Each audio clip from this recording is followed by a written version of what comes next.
Okay, and dito tayo sa Lumina mga boss madam, ayun oh. So, nag-OT tayo ngayon, may nilagyan tayo ng auxiliary. Tropa natin na taga Muñoz, Muñoz kayo, di ba? No, Muñoz, ayan. So, lahat ng mga ilaw na ito, ako naglagay niyan, ayan. Mga engine light, angel eye, yan. Tapos nagpalit kami ng auxiliary na dual contact.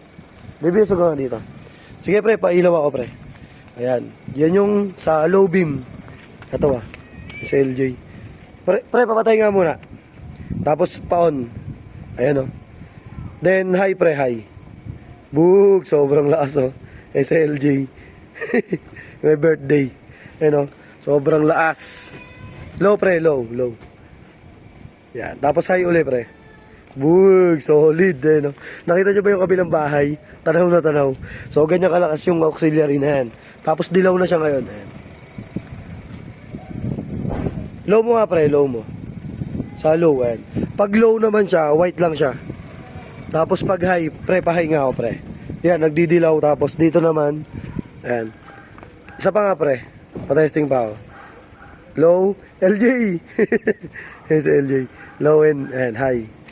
So, thank you kay tropa, ayan. Solid yan. Kailangan niya kasi ito kasi mahilig to maggala eh. Yung family niya eh.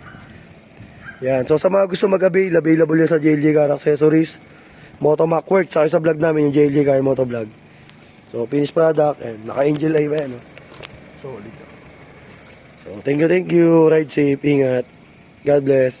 Pre, thank you Ma'am, thank you po. Salamat. Sige pre, thank you.